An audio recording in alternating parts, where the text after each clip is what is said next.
Okay guys, you're in a nutshell with me, Ina. Isa po sa madalas nating masabi sa ating channel. Sana, no, isa sa mga gusto nating makita na gawin ng Canada patungkol sa immigration system ito ay paigtingin ng husto ang enforcement ng rules. At the same time, syempre, enforcement sa tuwing may mahuhuling nangaabuso sa sistema, papatawan halimbawa ng penalty man yan, imprisonment, kung ano man. Proper enforcement nun. Make sure that these people serve their sentence or pay the fines. Ano man po ang ipataw sa kanila. I've always said na for me, yan ang magandang deterrent sa pang-aabuso. Kasi kung alam po ng publiko na talagang mahigpit, na talagang kapag ako mameke ng isang dokumento, mahabol ako at mababan ako. O talagang pagmumultahin ako, mauubos ang pera ko sa taas ng multa. Yung mga ganun ba? I think that is a good deterrent. And I unfortunately think it is lacking proper enforcement. Nababanggit din po yan lagi ng suki nating si immigration lawyer Lou Danzalan. I believe he mentioned this last. Nito lang yung discussion natin tungkol sa panawagan ngayon na tapusin ang Temporary Foreign Workers Program. For him, it's not needed, no? Hindi po kailangan na tapusin o isarado yung programa. Ang kailangan po proper enforcement ng rules. Kailangan may masampulan. May masampulan, lalo na mga authorized immigration professionals. Sila na naturing ang mga professional sa immigration, sila pa ang nangunguna sa pandaraya, halimbawa. Okay, unfortunately, parang kulang nga po sa aspetong yan. 'Di ba?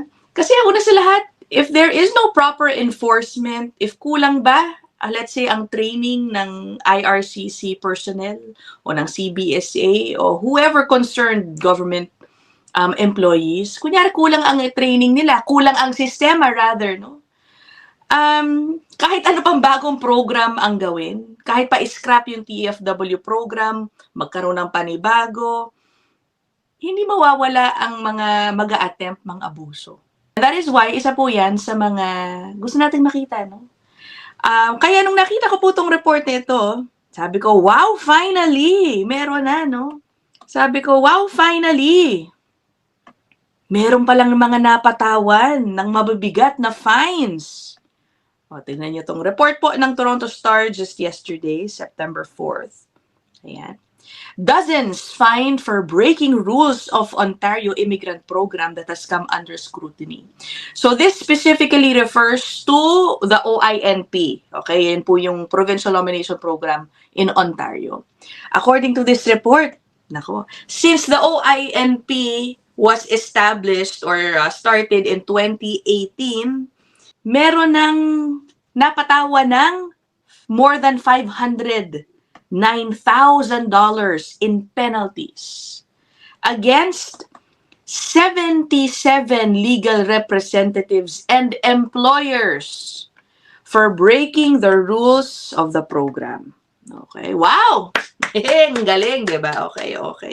Tignan natin kung sino ba itong mga legal representatives na to. Tama lang, no? Sila talaga dapat unahin, no? Yung mga authorized representatives, maging yung mga employers mismo, na sila pa talaga yung mga nag-encourage ng pang-iisa sa sistema, diba? Kabilang daw sa mga pinatawan ng multa, no? Pinagmulta. Isang lawyer, 21 immigration consultants, 55 employers. Batay po yan sa isang Freedom of Information request na hiniling nitong Toronto Star sa Ontario Ministry of Labor, Immigration, Training, and Skills Development. Sayang, sana pinangalanan din nila itong mga taong to, pati yung mga kumpanyang ito. Mas maganda sana kung ganun. Pero anyway, wala po. O sige, so 500,000 plus, yay! Pero nung binasa ko ng buo itong article, sabi ko, ito na naman pala tayo. So yes, may pinatawan po ng malaking multa. Pero, Diyos mio, hindi naman po pala nila sinisingil. Iilan pa lang, napakaliit na porsyento pa lang doon sa fines ang kanilang hinahabol. Ito na naman, this is what I'm saying. Ay, Diyos ko. Okay, sige. So, this article mentioned that, no, meron po silang pinatukuyan ng isang audit report. Let me, yan. Auditor General Report for the year 2024 na ginawa, ang inaudit po yung OINP program. Pinuntahan ko po mismo yung report, no? Ito po yan. It's a public document, no? Publicly accessible. Performance audit ng Ontario Immigrant Nominee Program. I will bring you to this page kung saan makikita natin yung detalye, yung impormasyon sa ano na nangyari sa enforcement ng mga penalties imposed. Ha? Tignan mo ito. What we found, nakita nyo yan, ang isa sa kanilang mga na-discover. The program has not effectively used available enforcement measures. Ngayon, puntahan natin itong isang bullet point na ito. Okay. Simula 2021 daw, the program began conducting on-site inspections. I assume these inspections have the end goal of finding out, let's say, if there are illegal workers being hired. Mga ganong tipo po ba? Okay. So, late 2021, nag-umpisa po yung mga site inspections. But as of April 1, 2024, sipin ninyo, yung OINP had only acted on 13% of the 328 monetary penalties recommended by inspectors. So, marami silang pinuntahang mga workplaces, in-inspect, nakitaan ng pagkakamali. They had 300 plus monetary penalties na nirecommend, 13% lang ang inaksyonan. Imagine that. Ito ba? Meron din mga recommended na bans. Ayan, no? They recommended 117 program ban orders. Okay, recommended by inspectors. Less than 2% lang po ang inaksyonan. See that? Puntahan natin yung report ulit. Babalikan ko lang. Ito po. Nabanggit din po dito yung finding na yun ng Auditor General. Pero meron din po silang nakuhang side ng tanungin ng Toronto Star, yung Ministry of Labor ng Ontario. Inamin nila. Only 20% of the fines and 30% of the ban orders remain to be actioned. Ano ba yan? Bakit kaya? Bakit? What message is this, sending to those na talagang malakas ang loob na mga abuso? Malakas ang loob na mameke ng job offer. Malakas ang loob na maningil ng pagkalaking-laking pera para sa mga, taong desperadong makapunta ng Canada. Sana pantayan ng gobyerno, 'di ba, yung lakas ng loob ng mga mapang-abusong ito, 'di ba, sa pagdating sa paniningil. Otherwise, hindi po titigil yung pang-aabuso. Nandito rin po sa report ng Auditor General, yung mga common examples of misrepresentations na meron na nangyayari sa OINP. Ayan, let's go back to this. Ito yan. Common examples of misrepresentations. Falsifying past work experience, falsifying job offers, falsifying language test scores, not working in the position approved in the application, and representatives preparing applications without the knowledge of employers. At maliban po sa lack of enforcement, talagang may kulang daw sa sistema ng OINP to prevent misrepresentations and fraud. Okay, ito po, may isang part dito.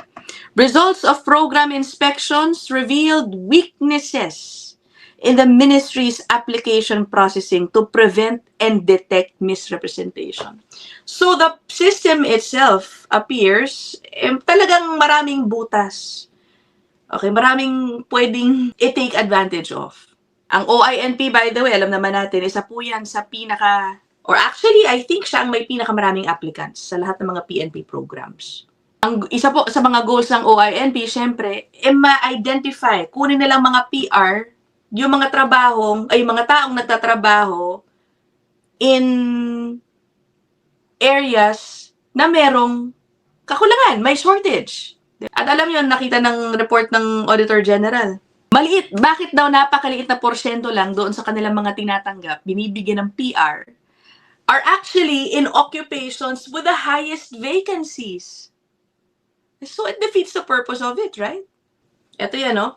Few nominees have jobs or work experience in occupations with the highest vacancies. Something's off, no? Halimbawa, binigay na example dito, the most notable for nursing-related occupations in which job vacancies were high.